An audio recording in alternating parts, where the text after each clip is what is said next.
गुरु एक ऐसा तत्व है जो जीव को अंधकार से प्रकाश की ओर ले जाता है। गुरु के द्वारा ही शिक्षाएं प्राप्त होती हैं। हम किसी को गुरु माने या न माने, पर सद्गुरु स्वामी हरदास राम महाराज जी कहते थे, किसी भी व्यक्ति या वस्तु के द्वारा किसी भी प्रकार की ज्ञान की उपलब्धता आपको प्राप्त हुई तो समझ जाना कि वो आपका गुरु है। सतगुरु एक होता है, गुरु अनेक हो सकते हैं। दत्तात्रेय महाराज भगवान के अवतार थे। कहते हैं अपनी ही धुन में मस्ती में रहते थे। उनके पास महापुरुष आए, पूछने लगे, राजा यदु महाराज जी किस प्रकार आप प्रसन्न रहते हैं, क्या कारण है? कहा मैंने सबसे ज्ञान अर्जित किया है। कहा किस किस से? कहा दुनिया के जितने भी जीव हैं उनके द्वारा मुझे कुछ न कुछ सीखने को प्राप्त हुआ है। कहा सर्वप्रथम मैं आकाश से सीखा। कहा क्या सीखे? कहा शांत रहना, जिसका ना आदि है ना अंत है ऐसा आकाश, उससे मैं इस प्रकार रहना सीखा कि दुनिया के झंझटों का ना आदि है ना कोई अंत है। एक झंझट प्रारंभ होगा तो दूसरा उसके बाद लगा हुआ है, इसलिए शांत हो जाओ। कहा समुद्र से मैंने गहराई सीखी। जीवन में इतनी गहराई हो कि लोग ऊपर के नज़दीक आएं पर आपके अंतर आत्मा को प्रभावित ना कर सकें। कितने ही जहाज चलते हैं समुद्र के ऊपर, पर समुद्र के अंदर उनका कोई असर चलता ही नहीं। कहा जीवन में जितनी कठिनाई आ जाए कहाँ तक रहें? आपके ऊपर तक रहें, अंदर का उनका स्पर्श भी ना हो। किसी बात से आपको कोई दुख नहीं होना चाहिए। कहा धरती से मैंने सहनशीलता सीखी। दुनिया में कितने लोग हैं, सब धरती को प्रणाम नहीं करते। कोई प्रणाम करेगा, कोई खड्डा करेगा, कोई गंदगी करेगा, कोई सफाई करेगा, पर हर अवस्था में वो क्या है? सहनशील है। कहा मैंने वायु से सीखा। वायु किस प्रकार चलती है? मंद मंद चलती है और सबके जीवन का आधार है। कहा उस प्रकार जीवन में चलना चाहिए, किसी का परोपकार हो जाए और किसी को पता भी ना चले। हम किस प्रकार करते हैं? परोपकार करते हैं तो इच्छा होती है सबको दिखाई दे। एक राजा थे, दान देते थे कैसे? नजरें झुकाकर। एक बार एक फकीर आ गए, महापुरुष आ गए। कहा राजन दान देते हो इतना और नजरें नीचे? तो उन्होंने बहुत सुंदर लाइन कही, देनहार कोई और है, देता है दिन रैन, लोग नाम मेरा करें, तांसू नीचे नैन। कहा देने वाला कोई और है, मैं थोड़ी दे रहा हूँ। जो दे रहा है उसका ही नाम है, पर लोग क्या करते हैं? लोग समझते हैं कि मैं दे रहा हूँ, इसलिए मैंने अपने नेत्र कहाँ कर रखे हैं? नीचे कर रखे हैं। कहा और किससे सीखे? कहा पहाड़ों से स्थिर रहना सीखा। पहाड़ों की मंद हवाएं चलती हैं, बहुत तकलीफें आती हैं, पर हर स्थिति में पहाड़ कैसे रहते हैं? बिल्कुल शांत भाव से रहते हैं। कहा मैंने पहाड़ों से स्थिरता सीखी। इस प्रकार 24 के वर्णन किए और यहाँ कहते कहते गए। कहा एक वैश्या से भी मैंने बहुत कुछ सीखा। अब हैरान हो गए यदु जी। कहा वैश्या तो निकृष्ट होती है, उससे क्या सीखे? कहा उससे मैंने सीखा इंतजार करना। कहा एक गणिका थी, वो प्रातः काल से रात्रि तक अपने किसी के आने का इंतजार करती थी और यही सोचती थी कि कोई व्यक्ति आएगा, मेरा उपभोग करेगा। कहा 10 दिन तक मैंने उसे देखा, रोज श्रृंगार करे, अपने आप को तैयार करे और क्या करे? घर की दहली पर आकर बैठकर इंतजार करती थी, पर एक बार भी उसका मन किसी बात से मुरझाया नहीं कि मैं क्यों करूं, किस लिए करूं, पर अपने काम में कैसे रहती थी, तत्पर। कहा मैंने उससे यही सीखा, जीवन के कितने भी कठिन डगर आ जाएं, कितनी भी रास्तों में दिक्कतें आ जाएं, पर मुझे क्या करना है, निश्चयवान रहना है, हरदम हर बात के लिए तैयार रहना है। निरंतर मैं अपने आप को जागरूक करता रहता हूं परमात्मा से मिलने के लिए। कहा ये तो बहुत सुंदर सीखा। कहा मछली से मैंने सीखा कि कभी भी स्वाद में नहीं फंसना है।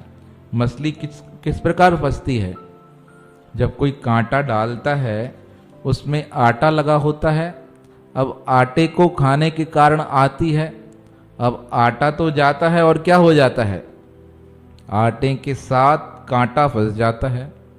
अब कांटा फंस गया तो मछली को क्या होती है, पीड़ा होती है, शरीर का त्याग करना पड़ता है।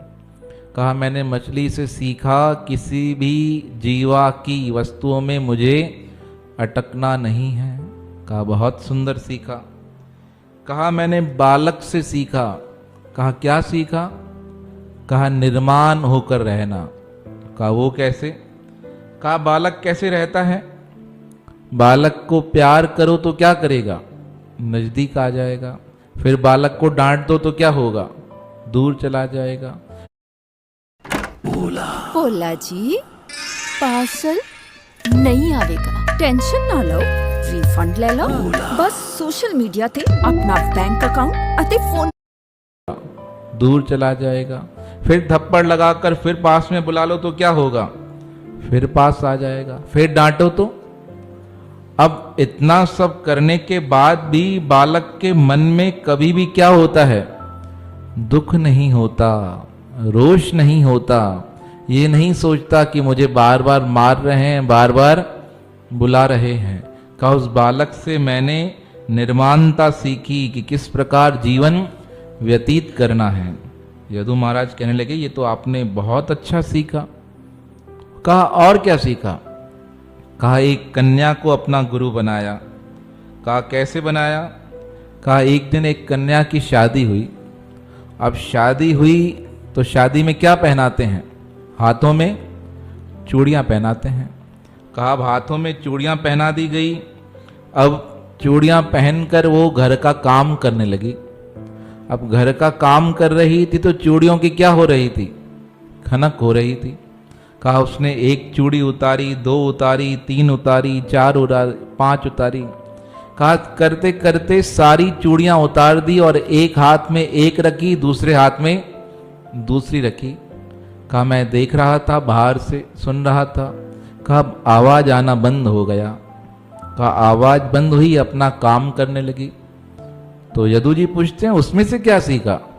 कहा उसमें से मैंने सीखा जब तक संसार में साथ रहोगे तो झंझट क्या होते रहेंगे, बचते रहेंगे।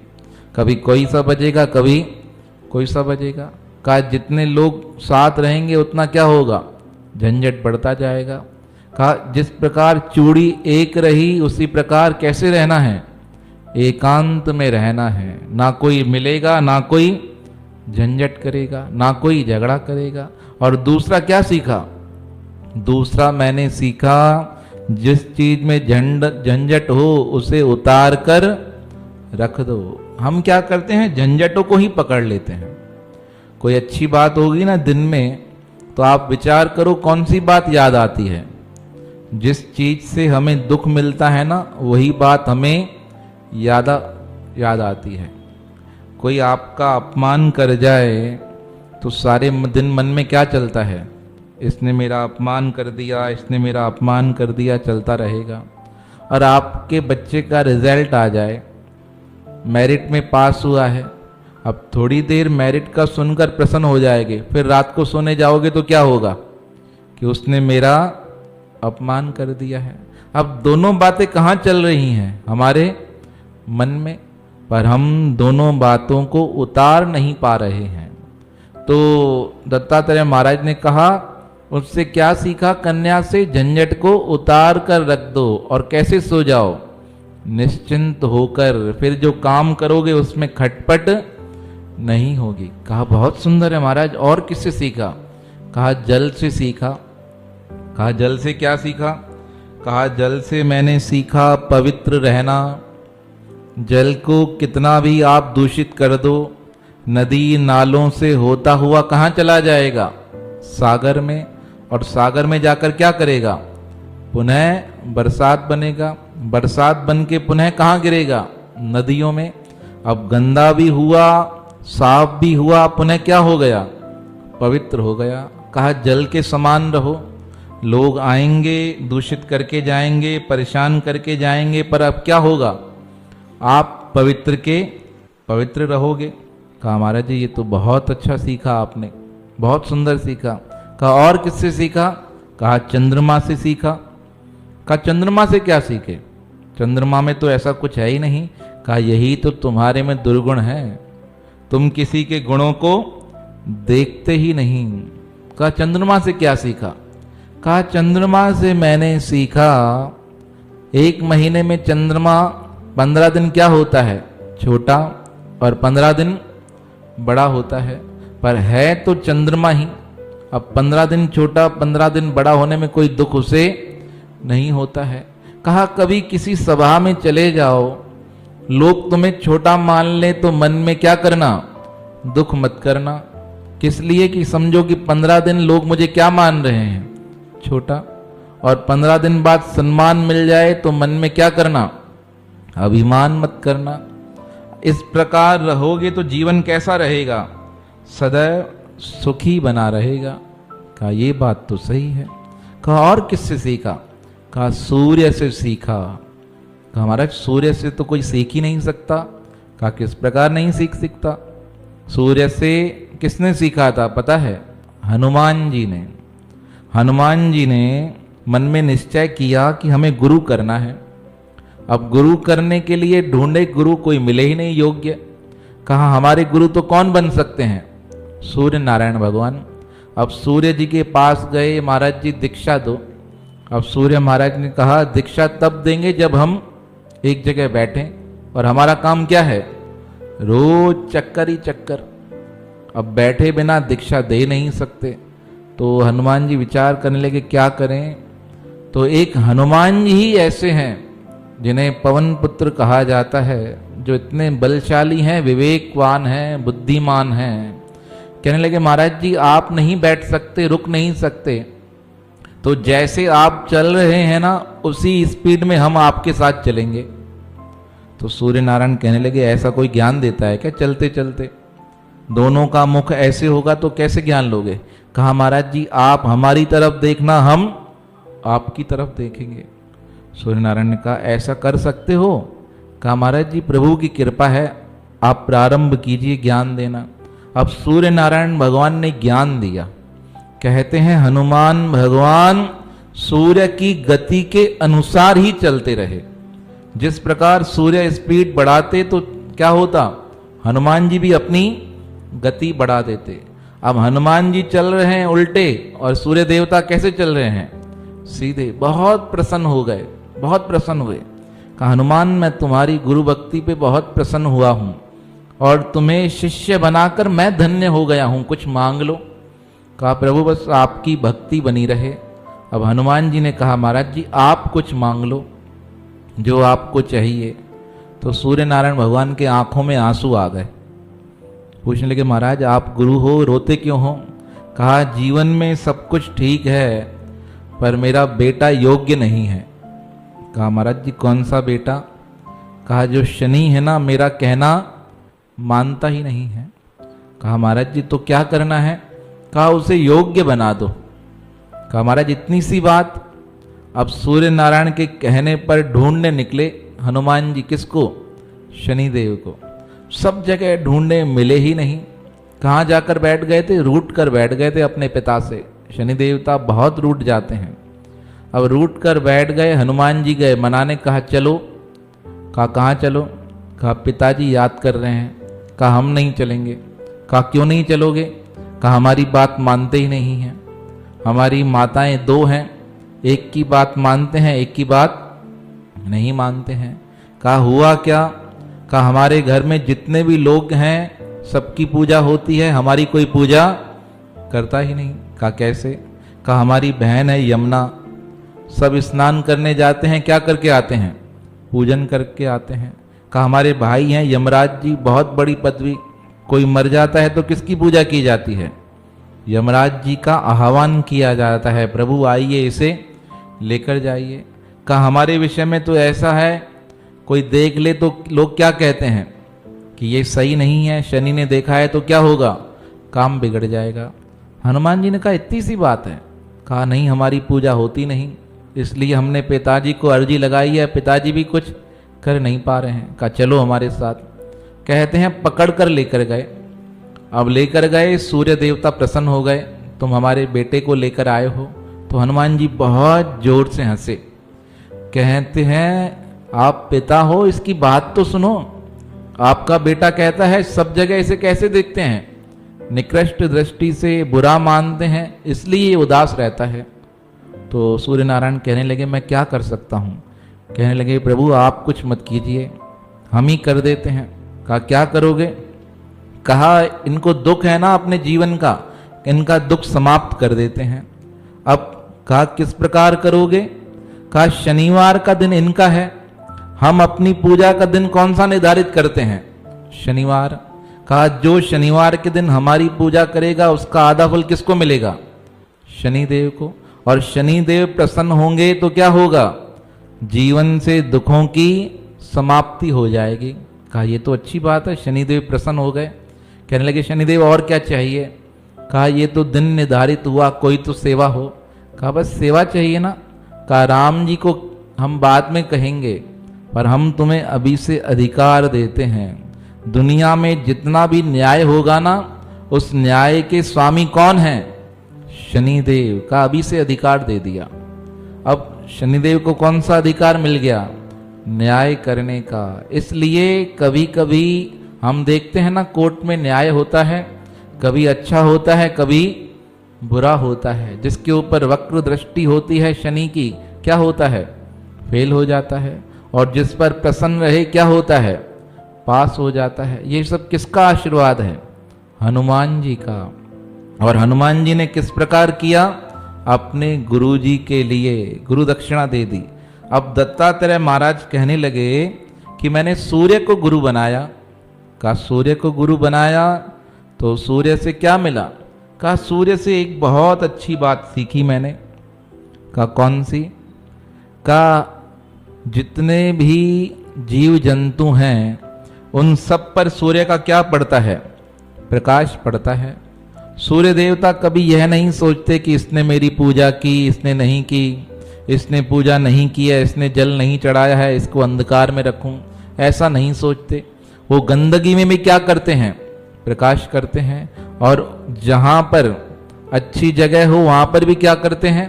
प्रकाश करते हैं। उनके लिए सब कुछ क्या है? समान है। कहा मैंने उनसे सीखा कि जिंदगी की हर परिस्थिति में कैसे रहना है? समान रहना सीखा। अब तो यदु महाराज समझ गए, योग्य महापुरुष की शरण आए हैं। कहने लगे महाराज जी और कौन से गुरु थे? कहा कबूतर से सीखा। कहा कबूतर से क्या सीखा? कहा एक बार जा रहे थे मार्ग में, एक कबूतर अपनी कबूतरी के साथ दाना चुगने गया। अब लौट कर आया तो क्या देखता है? एक शिकारी ने जाल बिछाया, उस जाल में कौन फंस गया? उस कबूतर के बच्चे फंस गए। अब कबूतरी रोने लगी बहुत जोर जोर से कि मेरे बच्चे फंस गए। अब उन बच्चों को निकालने के चक्कर में कबूतरी कहाँ चली गई? जाल के नजदीक। और जैसे ही जाल के नजदीक गई तो कौन फंस गया? कबूतरी फंस गई। अब उस कबूतरी को बचाने के चक्कर में कौन आया? कबूतर। अब कबूतर बचाने आया तो कबूतर भी कहाँ फंस गया? जाल में। कहा उस दिन से हमने प्रतिज्ञा कर ली यदु महाराज हम शादी वादी नहीं करेंगे। कहा ये बच्चों का झंझट ऐसा है, बच्चे फंसे तो किसके सर पे माथा दर्द होता है? माता पिता के। कहा ना शादी करेंगे, ना बच्चे होंगे, ना झंझट होगा। हमने कबूतर से सीखा ना परिवार बनाना है, ना अपने आप को रुलाना है। कहा महाराज जी ये बात आपने सही की। अब यदु महाराज जी को अपने जीवन की बात याद आ गई तो मैं भी बहुत दुखी होकर कहाँ से निकला हूँ? संसार की आसक्तियों से निकला हूँ। कहा महाराज जी ये बहुत सुंदर शिक्षा दी आपने, कबूतर वाली। तो दत्तात्रेय महाराज कहते हैं और शिक्षाएं बेकार थी क्या? कहा नहीं नहीं महाराज, क्या ये शिक्षा कैसे लग रही है? ऐसे लग रहा है कि दिल पे तीर लग रहे हैं, हकीकत बोल रहे हैं। कहा नरेश कुमार जी बोल रहे हैं पहले मिलते तो कबूतर सारे आजाद होते। आज आई नहीं ना चंदा माता, तभी आप बोलने का अवसर मिल रहा है।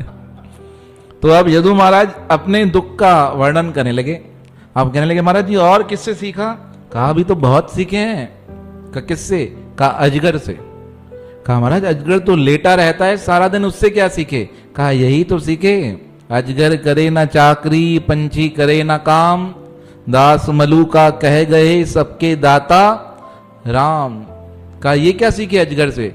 कहा अजगर से मैं सीखा किसी चीज की चिंता मत करो। भरण पोषण करने वाला कौन है? परमात्मा बैठा है, वो स्वयं सबका भरण पोषण करता है। वृंदावन में एक महापुरुष हुए मलुक दास जी, कहते हैं कट्टर नास्तिक थे, भगवान को मानते ही नहीं थे। अब एक दिन उनके घर के बाहर मंदिर था, उस मंदिर में पुजारी रोज आरती पूजा करता। अब घंटी बजाता तो नींद किसकी खराब होती? मलुक दास जी की। मलुक दास जी आए, अरे क्या करते रहते हो सारा दिन, ये घंटियां बजाते रहते हो, हमारी नींद खराब करते हो, भगवान की पूजा क्यों कर रहे हो? पुजारी ने कहा ये भगवान देते हैं खाने पीने के लिए, उनकी कृपा से ही सब प्राप्त होता है, और तुम क्या कह रहे हो, भगवान का निरादर कर रहे हो? तो मलुक दास जी कहने लगे भगवान भगवान कुछ नहीं देता, हर किसी का अपना कर्म है, हर कोई मेहनत करके क्या करता है, भोजन खाता है। अगर इंसान मेहनत नहीं करे तो परमात्मा भी नहीं देगा। तो पंडित जी कहने लगे तुम नास्तिक हो, कभी समझोगे नहीं, जब तुम्हारी समझ में आएगी हो सकता है क्या हो जाएगा, बहुत देर हो जाएगी। अब मलुक दास जी को ऐसा कहा तो गुस्सा लगा। कहा तुम्हें लगता है ना भगवान देता है, कल देखो मैं भी तुम्हारे भगवान की परीक्षा लेता हूं, भगवान किस प्रकार देता है। कहा देख लो भगवान ही देगा खाना, नहीं खाओगे तब भी क्या करेगा, तुम्हारे भाग में होगा तो तुम्हें खिलाकर ही जाएगा। मलुक दास ने सारी सभा को बुलाया, बड़े सेठ थे, लोग आ गए उनके कहने पर। कहा पंडित जी ने चैलेंज दिया है, कल भगवान मुझे खाना खिलाएंगे। कहा मैं भी देखता हूं, अगर नहीं खिलाया तो ये मंदिर यहां से हट जाएगा और पूजा का समय बदल जाएगा, और अगर भगवान ने खिला दिया तो सब कुछ छोड़कर मैं क्या हो जाऊंगा, पंडित जी का शिष्य बन जाऊंगा। कहा ठीक है। प्रातः काल हुआ, मलुक दास जी ने कुछ खाया नहीं, घर से निकले, आ गए जंगल में, और जंगल में आकर एक वृक्ष के ऊपर आकर बैठ गए। सोचा अब यहां तो कोई मुझे देने आएगा नहीं, ना ही घर वाले ढूंढेंगे, ना कोई खिलाएगा, ना कोई भोजन आएगा। अब मलुक दास जी जाकर बैठ गए ऊपर। अब आधा एक घंटा गुजरा, वहां पे दो किसान आए, किसानों ने भोजन किया। अब भोजन का डब्बा खोला ही इतने में शेर आ गया। अब शेर ने बहुत तेज आवाज की तो किसान वो अपना डब्बा छोड़ के वहां से भाग गए। अब किसान तो भाग गए, चले गए अपने घर। अभी 2-3 घंटे गुजरे, मलुक दास जी कहाँ बैठे हैं, पेड़ के ऊपर। अब 2-3 घंटे गुजरे, वहां पर चोर आए जो शहरों में चोरी करते थे। उन्होंने देखा डब्बा खुला पड़ा है, भोजन पड़ा है, सोचने लगे कहाँ है, कौन लेकर आया। अब इस प्रकार सोच ही रहे थे, कहा भोजन खाते हैं, कोई रखकर गया होगा। भोजन खाने को तैयार हुए तो ऊपर मलुक दास जी बैठे बैठे थक गए तो उनका हाथ हिला तो उनके हाथ से फल गिरा नीचे। अब फल गिरा तो चोरों ने कहाँ देखा, ऊपर की ओर। कहा ये फल अपने आप कैसे गिर सकता है, तो क्या देखते हैं ऊपर कौन बैठा है, एक व्यक्ति बैठा है। तो चोरों ने कहा ये ऊपर बैठा है, खाना नीचे पड़ा है, लगता है इसने हमें मारने के लिए इस खाने में क्या मिला रखा है, जहर मिला रखा है। कहा ये जहर मिला, हमें खाना खिलाना चाहता है, इसे पता लग गया शहर में हमने चोरी की है। कहा अब इस प्रकार इसे छोड़ेंगे नहीं। अब ऊपर गए, दो चोर पकड़कर उसे नीचे लेकर आए और पहले तो मार लगाई। कहता है हमें तुमने मारने के लिए खाना रखा, खाने में जहर मिलाया, अब खाना खाओ। और मलुकदास जी क्या कहने लगे, मैं खाना, तो चोरों के मन में यकीन पक्का हो गया इसमें क्या मिला हुआ है। अब वो कहे खाओ, ये क्या कहें नहीं खाऊंगा। अब मारते मारते मलुकदास जी को क्या खिलाया, भोजन खिलाया। अब भोजन खा रहे थे, किसकी याद आ रही थी, पंडित जी की याद आ रही थी। क्या बोला था पंडित जी ने, भगवान को जिसको खिलाना होता है उसे अवश्य खिलाता है। अब पंडित जी की बात याद आकर खाने लगे, खा के तृप्त हो गए। चोरों से कहा भाई मैं साधारण इंसान हूं, मैंने शर्त रखी थी भाई नहीं खाने का, तुमने मुझे खिला दी। चोरों ने कहा मूर्ख हो तुम, भगवान ही सबको देते हैं और भगवान से क्या कर रहे हो, चैलेंज कर रहे हो। अब खाकर मलुकदास जी आए पंडित जी के पास, क्या कहने लगे, पंडित जी आपका कहना बिल्कुल सही था, पंछी करे न चाकरी, अजगर करे न काम, दास मलु का कह गए सबके दाता राम। उसके बाद ऐसे घनिष्ठ भक्त हो गए परमात्मा के, जो उन्होंने मलुक पीठाधीश्वर एक गद्दी बना दी। और उस गद्दी पे इस समय कौन विराजमान है, भारत के मूर्धन्य महापुरुष स्वामी राजेंद्र दास जी महाराज, उनकी गद्दी पर विराजमान है। जो भक्तमाल की कथा करते हैं, भागवत की कथा करते हैं, वो उनकी गद्दी पर विराजमान है। देखो कहां से निश्चय पक्का हुआ, किस प्रकार जीवन में भक्ति आई और सारी धारा ही क्या हुई, परिवर्तित हो गई। और स्वामी राजेंद्र महाराज जी का सत्संग हमारे पूज्य गुरुदेव स्वामी भगत प्रकाश महाराज जी बड़े चाव से सुनते हैं। कभी यात्रा पर जाते हैं ना तो उनका सत्संग चलता रहता है। स्वामी जी कहते हैं, स्वामी राजेंद्र महाराज जी कथा ऐसी करते हैं बिल्कुल कहीं पे आपका मन टूटेगा ही नहीं, कथा चलेगी तो कथा का श्रवण ही चलता रहेगा। इतनी सार युक्त कथा करते हैं, किसी को सीखनी है सुननी है तो उनकी कथाएं सुननी चाहिए। तो अब वह उनकी गद्दी पर विराजमान है। तो हम कह रहे थे भगवान जिससे जो कराना चाहे कराते हैं, जिसे जो खिलाना चाहे उसे खिलाते हैं। अभी मेले की बात है, चौथा दिन था मेले का। यहाँ पर अपने भक्तों ने, प्रेमियों ने, नरेश कुमार ने, सबने मिलकर प्रेमियों के लिए फलूदे की तैयारी कराई। भाई सबको चौथे दिन क्या खिलाएंगे, फलूदा खिलाएंगे। और तीसरे दिन रसगुल्ला था। हकीकत बात है, अब रसगुल्ला रसमलाई बन गई। अब रसमलाई यहाँ रखी गई ठंडी करने के लिए, भाई ठंडी हो जाए तो सबको शाम के समय बांटेंगे। अब जहाँ रसमलाई पड़ी थी वहीं क्या पड़ा था, फलूदा पड़ा था। तो किसी भक्त को बोला जाकर लेकर आओ, आधा दिया। वो गया, वहां से क्या लेकर आया, तीसरे दिन चलना था रसमलाई और चौथे दिन चलना था क्या, फलूदा। अब वो प्रेमी गए, वहां से क्या उठाकर आ गए, फलूदा उठाकर आ गए। अब जो दिन चौथे दिन चलनी थी वो कब चल गई, तीसरे दिन। हम नीचे गए, बाद में तो पता चला तो फलूदा क्या हुआ, समाप्त हो गया। हमने पूछा वो तो कल चलना था, कहा महाराज जी लेकर आए, वो चला दिया गया। अब ये किसकी कृपा है, परमात्मा की। जिसे जब खिलाना है परमात्मा उसे तब खिलाते हैं, वही चीज बांटते हैं, वही चीज बंटवाते हैं। कहा इस प्रकार दत्तात्रेय महाराज ने कहा अजगर के समान मैंने अजगर से सीखा कि हरदम निश्चिंत होके रहो। कहा और किससे क्या सीखा, कहा पतंगे से सीखा। कहा क्या सीखा, कहा पतंगा अग्नि पर अपने जीवन को क्या करता है, न्योछावर कर देता है। कहा मैंने सीखा अपने कर्तव्य के प्रति अपने जीवन को क्या कर दो, न्योछावर कर दो। कहा और, कहा भंवरे से सीखा। कहा भंवरा पुष्पों से सुगंध लेता है और सुगंध के अलावा पुष्पों से और कुछ भी लेता नहीं। कहा मैं सीख गया जीवन में सबसे क्या लो, सुगंध लो और दुर्गंध को त्यागते जाओ।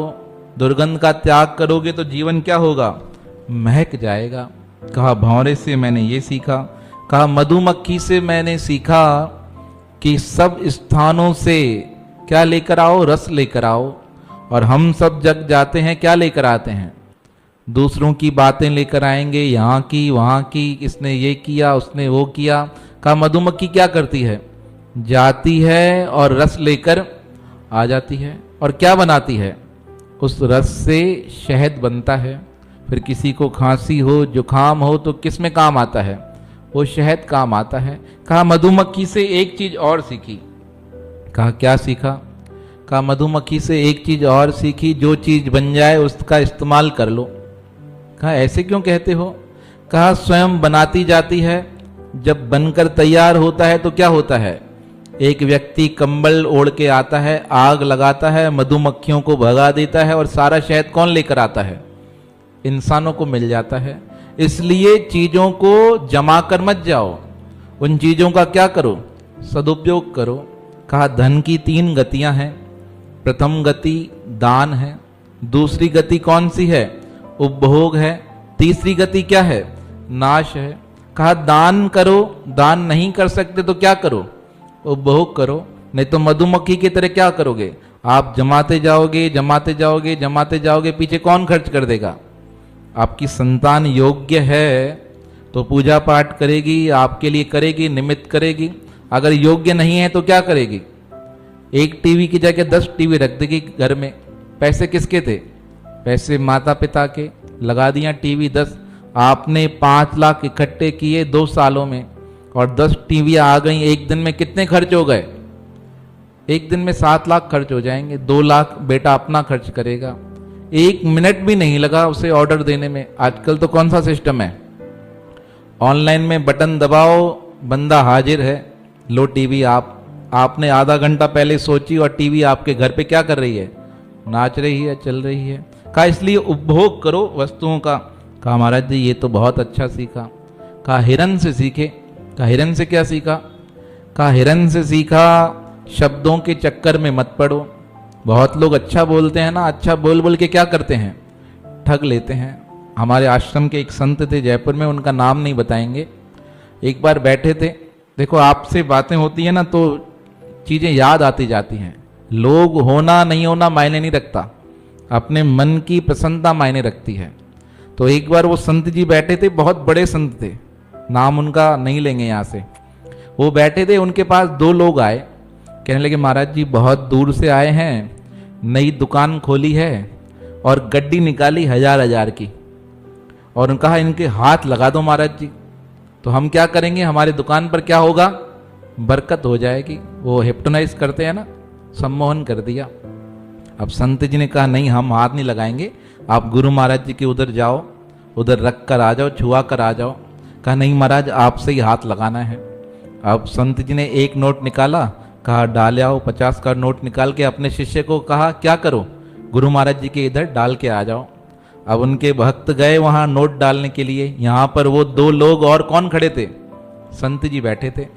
अब उन्होंने पुनः कहा महाराज जी इन्हें हाथ लगा दो। अब संत जी ने हाथ लगाया तो कहते हैं महाराज जी आपके जो नोट हो ना उनको छुआ दो इससे। तो संत जी ने कहा इससे क्या होगा? कहा महाराज जी बरकत बढ़ेगी। अब पता नहीं क्या संतों के दिमाग में बात चली, उन्होंने जहाँ पैसे पड़े थे वहाँ से निकाली। अब उस समय 2000 के नोट नहीं चलते थे, 1000 के चलते थे। उन्होंने 1000 के नोट निकाले, 500 की 7-8 नोट 500 के थे, 3-4 नोट 1000 के थे, निकाले और क्या कर दिया, उनको छुआने के चक्कर में उनके हाथ में रख दिए। अब हाथ में रखे, उन्होंने अपने 2-3 नोट निकाल के रखे थे, कहा महाराज जी इनको हाथ लगा दो। अब हाथ लगाया, प्रणाम करके वो निकल आए, अपने नोट भी लेकर आए और संतों के भी लेकर आए। पता ही नहीं चला संतों को कि नोट गायब हो गए। कम से कम कह रहे थे 12-13 हजार रुपए थे, पता ही नहीं चला। वहां से उनका शिष्य आया भागता हुआ, दर्शन नोट 50 का डाल के, कहा महाराज जी वो गए क्या? कहाँ गए, उन्हें लड्डू का प्रसाद भी दे दिया। देखो लड्डू का प्रसाद भी दिया, नोट भी लेकर गए, कुछ भी बात नहीं, कोई पता नहीं। 12 बजे की बात है, मंदिर बंद हो गया, उसकी बात की बात है। अब शाम को 4 बजे विवेक जागृत हुआ। कहा 2 लोग आए थे मेरे पास, इधर उधर पैसे देखें तो पैसे अपने खुद के है ही नहीं। फिर जो व्यवस्थापक थे उसे बुलाया गया, कहा मेरे साथ ऐसे हुआ। कहा महाराज जी आपके साथ, आप तो विद्वान हो, आपके साथ हो ही नहीं सकता। कहा नहीं, 2 व्यक्ति आए थे, मुझे कह रहे थे नोटों से अपने क्या करो, नोट छुआओ, टच कराओ अपने पैसों से हमारे पैसे। कहा ऐसे कैसे हो सकता है? कहा ऐसे किया। उनका शिष्य कहने लगा मेरे सामने तो आए थे, कुछ बोला नहीं। कहा तुम गए ना जब वहां मंदिर में, उसके पीछे मैंने निकाल कर दिए। वो बोलते जा रहे थे, मैं क्या करता जा रहा था, निकाल कर देता जा रहा था। अब 1 घंटे बाद सारे आश्रम पर बात पता चल गई कि लोग आकर संत जी को क्या करके गए हैं, ठग कर गए हैं। अब कहीं ना जाना पड़ा ना कहीं आना पड़ा, बिस्तर पर बैठे बैठे ही ठग कर चले गए। किस प्रकार से? सम्मोहन के द्वारा। हमारी एक माता जी थी, रहती थी जयपुर में, आते थे आश्रम पर, खुद बता रही थी, कहा उनके साथ ऐसा इंसिडेंट हुआ, जा रही थी रास्ते पर कोई मिल गए ठगने वाले, उन्होंने ऐसे बात की तो अपने जेवर गहने स्वयं उतार कर देना उसे चालू कर दिया। ऐसी बहुत घटनाएं घटित हो रही थी। अब जब शाम के समय स्वामी जी आए ना लौटकर, तो गुरु महाराज जी को बात पता चली, तो उन संतों ने बताई अपने ये बात, महाराज जी आज ऐसा हुआ है। तो स्वामी जी तो अब गंभीर है ना, पहले गंभीर हुए, फिर स्वामी जी ने पता कराया ऐसा किस प्रकार हो सकता है। तो पता चला जयपुर के एक दो और आश्रमों पर भी उस समय ऐसी घटना घटित हो चुकी है। देखो किस प्रकार हुई, शब्द के द्वारा, मीठे शब्द बोलकर फंसा दिया जाल में। कहा हिरन से मुझे ज्ञान मिला, शब्दों में फंसना नहीं है। कहा हिरन को कैसे पकड़ा जाता है? कहा हिरन के सामने बीन बजाई जाती है, बीन सुनकर वो नाचता है, बहुत नाचते नाचते थक जाता है तो लकड़ी के आश्रय पर खड़ा हो जाता है, और जैसे ही खड़ा होता है लकड़ी खींच ली जाती है। लकड़ी खींची जाती है तो हिरन कभी गिरने के बाद उठ पाता ही नहीं है। कहा फिर उस हिरन के नाभि से कस्तूरी निकाल दी जाती है। कहा मैंने ये सीखा कि दुनिया की बातों में मुझे फंसना ही नहीं है, आना ही नहीं है। कहा इस प्रकार मैंने हिरन को गुरु बना लिया। कहा महाराज जी ये तो बहुत अच्छा किया आपने, बहुत लोगों को गुरु बना लिया। इस प्रकार कहते कहते कहने लगे अभी तो बहुत चीजें हैं जो मैंने बहुत सीखी हैं बहुत लोगों से। कहा बालक को बना लिया, कहा बालक को बनाया, कन्या को बनाया। दत्तात्रेय महाराज कहने लगे इसके अलावा मैंने कुरुड़ पक्षी को गुरु बनाया। कहा कुरुड़ पक्षी क्या होता है? कहा बिल्कुल एकांत में रहता है, किसी के समक्ष आता ही नहीं। कहा जो तुम मुझे देख रहे हो ना, मैं कैसे रहता हूं, बिल्कुल एकांत में, किसी के समीप आने का मुझे प्रयोजन ही नहीं, और भगवान स्वयं मेरे भोजन की क्या करते हैं, व्यवस्था कर देते हैं। कहा महाराज जी और किसे बनाया? कहा मैंने सर्प को अपना गुरु बनाया। कहा सर्प को? कहा सर्प किस प्रकार केचुकी छोड़ता है ना, सर्प के शरीर पर स्किन उतरती जाती है, और स्किन उतर कर क्या होती है, अपने आप स्वतः ही छूट जाती है। पुनः उसके शरीर पर क्या होता है, धीरे धीरे समय अनुसार स्किन आ जाती है। कहा मैंने उससे सीखा दुनिया की बातों को स्वतः ही छोड़ दो, अगर नहीं छोड़ोगे तो क्या होगा, मन खराब होगा। इसलिए मैंने सर्प से सीखा स्वतः ही छूटती जाए तो क्या है, बहुत बढ़िया बात है। कहा महाराज जी ये तो बहुत अच्छा। कहा भृंगी से सीखा, भृंगी कीड़ा होता है, उससे मैंने सीखा हर अवस्था में अपने कार्य पर पक्के रहो। वो कीड़े को लेकर आता है और अपने सामान क्या बना देता है, भृंग बना देता है। कहा मैं ब्रह्म से जुड़कर ब्रह्म स्वरूप बनना चाहता हूं। और कहा हाथी से मैंने सीखा। ये तो महाराज कहते हैं हाथी से, उससे क्या सीख सकते हो? कहा महाराज हाथी से मैंने सीखा आसक्ति में नहीं फंसना है। कहने लगे हाथी को किस प्रकार फंसाया जाता है। सदगुरु टेऊराम महाराज जी के जीवन चरित्र में भी ये प्रसंग आया था। कहा हाथी को पकड़ने के लिए लोग क्या करते हैं, एक बड़ा खड्डा खोदते हैं, उस खड्डे के ऊपर हथनी का चित्र बनाते हैं। अब उस हथनी से मिलने के लिए हाथी वहां चला आता है, और जैसे ही वहां आता है तो खड्डे में गिर जाता है, और हाथी पकड़ने वाले हाथी के पैरों में जंजीरें डाल देते हैं। कहा इस प्रकार हाथी को फंसाया जाता है। कहा मैंने हाथी से सीखा कि आज के बाद मुझे किसी की आसक्ति में नहीं फंसना है। कहा लोहार से भी मैंने सीखा। कहा लोहार को गुरु कौन बनाता है? कहा हमने बनाया। कहा क्या सीखा? कहा एक बार मैं मार्ग से जा रहा था, लोहार क्या कर रहा था, लोहे का काम कर रहा था। कहा उसके पास से एक बहुत सुंदर शादी गुजर गई। कहा मैंने उससे पूछा शादी देखी, बारात देखी, इतने बैंड बाजे बज रहे थे सुने? तो लोहार काम रोककर कहता है, कहा मैं अपना काम कर रहा था, यहाँ कितनी बारातें आती हैं, कितनी बारातें जाती हैं, मुझे इनसे कोई मतलब नहीं होता है।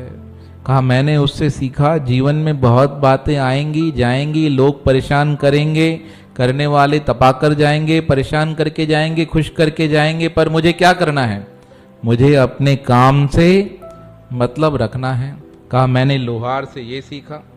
कहा अंतिम गुरु, 24वां गुरु मैंने अपने शरीर को बना दिया।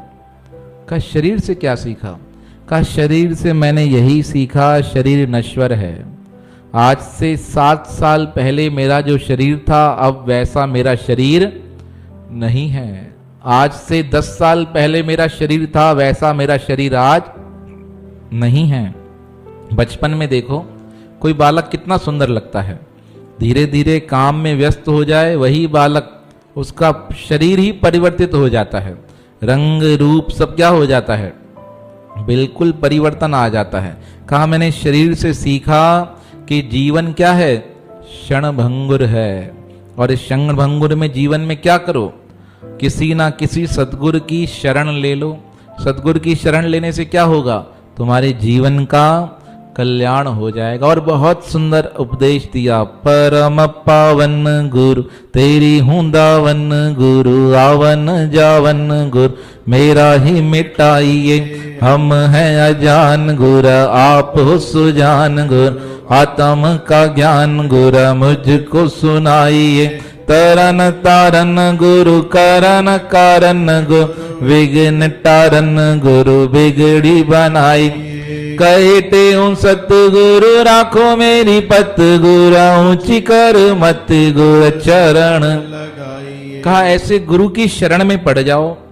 कैसे गुरु? जो परम पावन है, जो तुम्हें भवसागर से पार लगा दें, तुम्हारी नैया को यहाँ से पार लेकर दूसरी ओर ले जाएं, भगवान की ओर ले जाएं। कहा ऐसे गुरु की शरण में पड़ने से तुम्हारा यदु उद्धार हो जाएगा। तो जीवन में हम कहीं से भी कुछ भी शिक्षा हासिल कर सकते हैं, वो हमारे ऊपर निर्भर करता है। तो ऐसे गुरु की पावन पूजा का दिन क्या है? गुरु पूजा। कल प्रातः काल यहाँ पर गुरु पूजा का पावन दिन है। यहाँ पर सदगुरु महाराज जी की पूजा की जाएगी। गुरु की पूजा का ये विशेष उत्सव है। बोल सदगुरुदेव भगवान।